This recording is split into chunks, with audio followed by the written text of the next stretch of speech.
Nobody warned you about Blloku. You turn a corner in Tirana's most famous neighborhood on a Tuesday afternoon and the street stops you mid-step. Outdoor cafe terraces spilling onto tree-lined boulevards. The smell of espresso cutting through warm Balkan air. And women, dressed with the kind of effortless, Italian-influenced precision that makes you reconsider everything you thought you knew about this part of the world.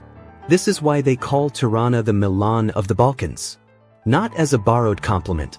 As a statement earned on these streets, in these boutiques, in the creative energy of a capital building something extraordinary while the rest of Europe looked elsewhere. Here is the sinful truth about Albania in 2026. Sinful, because it is almost unreasonable that a country this beautiful, this stylish, this rich in culture and natural perfection, sits at the edge of Europe charging a fraction of what any of it should cost. The Ionian coastline, the Ottoman heritage cities, the mountain landscapes, and at the center of all of it, the women of Albania. The most underrated, most overlooked, most quietly extraordinary women in Europe. Today we are telling their story. To understand Albanian women in 2026, you need to go back much further than Instagram. You need to go back to the Xhubleta.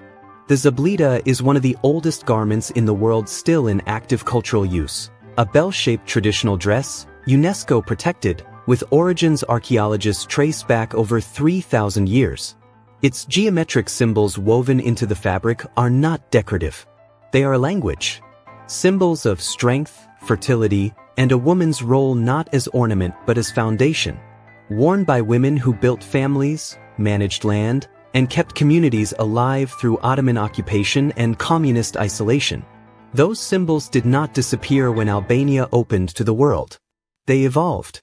They moved from mountain villages into the design vocabulary of a modern fashion industry that in 2026 is one of Albania's most quietly powerful economic sectors. Here is the number that reframes everything. 95% of Albania's garment and textile workforce is female. Collections like Xhubleta, drawing directly on ancient Albanian feminine symbolism, are not nostalgia projects. They are statements of continuity. The same strength encoded in the Xhubleta 3,000 years ago, expressed in a language 2026 understands. The women of the Balkans carry a beauty that is not manufactured. Dark eyes that hold centuries of history. A bearing that comes not from vanity but from the quiet certainty of women who have always known their own worth. Warm, direct, and magnetic in the way that only women shaped by genuine culture, not trend cycles, can be. And the hidden truth that old stereotypes completely miss? Albanian women are the primary drivers of the country's 2026 economic transformation. In fashion, technology, hospitality, and the entrepreneurial ecosystem attracting international attention. The warmth every expat in this series has described, the Besa, the sacred code of honor that makes every guest feel genuinely protected and welcomed, is sustained overwhelmingly by women who carry it not as performance but as identity. Now let's talk about the country these women are building.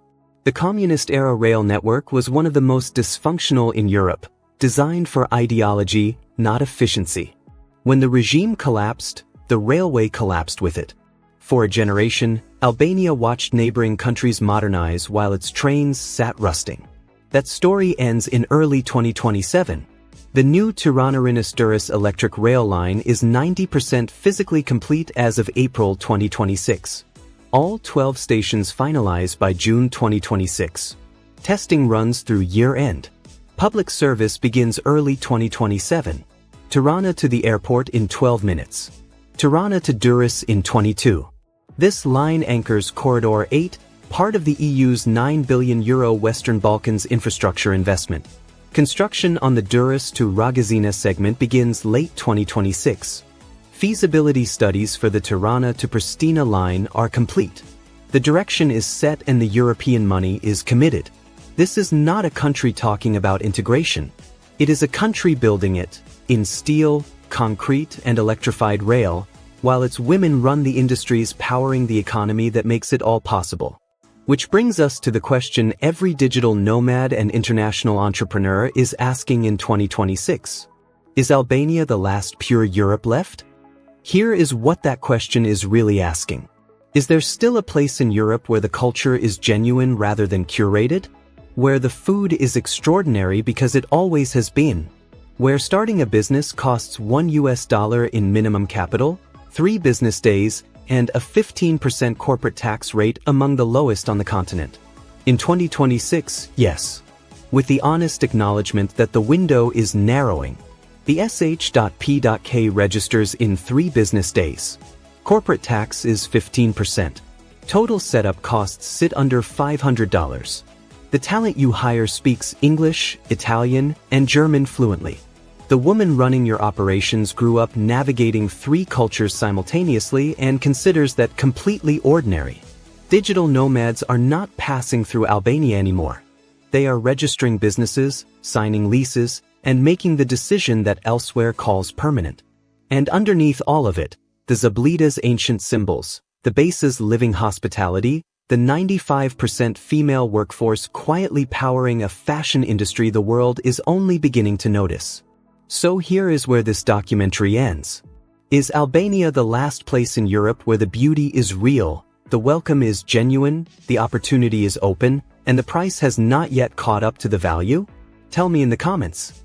And if this opens something in you that regular travel content never did, share it. Albania's story deserves a bigger audience. Subscribe if you haven't yet. The next chapter goes somewhere this one only hinted at. I'll see you there.